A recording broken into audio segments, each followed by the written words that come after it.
indeed, here it is. ZBM no fucking bending. Carlos Z, that stupid and boss. Just walk past City Hall. I'm trying to be nice today. I have some nice words and shit like that.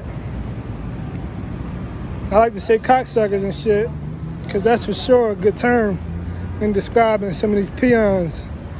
It's a law in the U.S., the U.S. Constitution about peonage, right? You should look it up. Fucking peons and these fucking cocksuckers. Furthermore, we have a law about genocide, right? In the U.S. Constitution. 18, right? 18, U.S.C, United States Constitution about genocide. And what that means, right? In real politically correct terminology, right? I have a story I want to talk about genocide. I was leaving the courthouse. I'm innocent. Fuck you. And pay me. So I was walking through City Hall. I was thinking about this little story here that I have. It just came to mind when I was leaving out the courthouse, because I was thinking about these cocksuckers and these peons. It's a law, again, I'll say it, in the United States Constitution that talks about peonage and slavery, as well as genocide, right? I find it quite funny because me personally, I'm not allowed to practice peonage or slavery or genocide, right? I'll go to prison. But let's talk about how it's legalized. So that's why I call you a cocksucker, a bloodsucker. And I'm a defense attorney trying to stop the bleeding. Fuck you and pay me. So the story all begins at around about 2014, right? I have a family member. Rest in peace to Trap. You know? One of my own cousins. He died in the streets of Chester, Pennsylvania. And I was always wondering why and wondering how. But because of these fucking cocksuckers and genocide. Very interesting. Me and my cousin, we was pretty all right. Oh, I'm Smirk, right? I'm Smirk. The fake little Dirk, right? The real one. So anyway, me and my cousin, we had an all right relationship. We went to high school together. His mom is like my aunt or some shit like that. We was kind of distant. I really didn't have a relationship with him too much. But it was just a nice summer. We had an argument or something like that. I don't know. He was going through something. I guess he was smoking crack and stuff of that nature. It was just unfortunate that he had a lot of arguments and a lot of stuff took course in the middle of that summer for him and his friends that was practicing cooperation plea agreements with him and all kind of other weird politically correct shit I could say. In the process, again, he was murdered a few years later. The last conversation we had was at a party and we was having fun. We shook hands and I told him I love him. My cousin cried on my shoulder that night, and then I never seen him again. The funny, beautiful part to the story, though, is years later, after he died, I went to his neighborhood, right? I'm like the only person in, maybe in the city of Chester, maybe in America, that was able to accomplish something like this. I don't glorify it, but I'm Carlos Z, stupid, I'm a fucking boss. Anyway, a couple years later, I just went to his neighborhood and I was just, hanging out with some of the guys. We was having money conversations and I got a few dick sucks and everything like that. It's pretty fun, just hanging out in his neighborhood. And I was just telling the guys there, like, they was looking like, damn, what is Mr. Meatball Money doing here? He don't belong here. He's not from this neighborhood. What are you doing in this neighborhood? It's how the guys were looking at me in his neighborhood. And I was like, oh no, Trap, that's my cousin. That's my guy. You know what I'm saying? That was my guy. That was my cousin and shit. But, fucking around with these cocksuckers and these peons. It's a law that prohibits peonage, slavery, and fucking genocide. But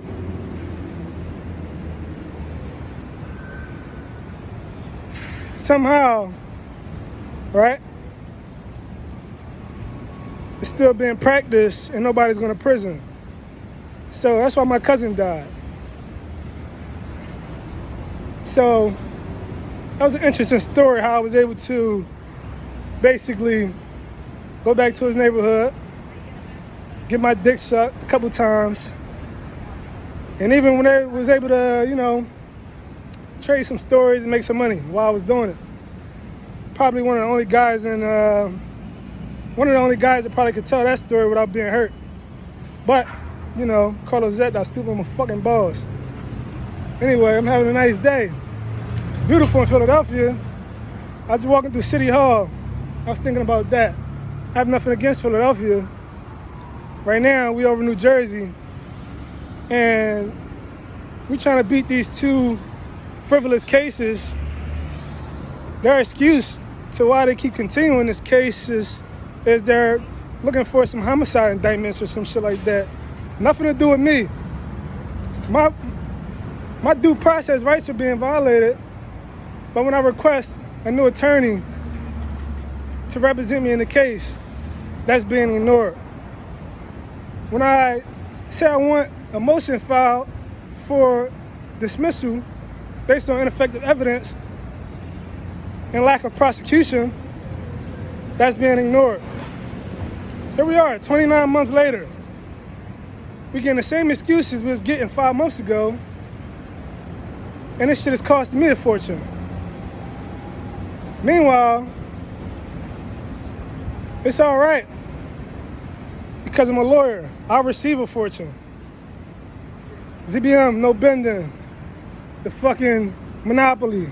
You know, you see, what we have here, a bunch of particles flying around in my eyes and shit. What we have here is this thing called genocide, right? Now I want you guys to look up the actual definitions in the U.S. crime codes, right? The intent to destroy or manipulate a whole people as a whole. That's what genocide really say in the actual United States Crime Code, Section 18, right? Or something like that. So, with that being said, you know, when I say that word, I'm not saying it for nothing. Now, we got a guy down in South Africa, right? A guy by the name of... Conflict going on. What is my guy name? He did 25 years in prison. He became the president.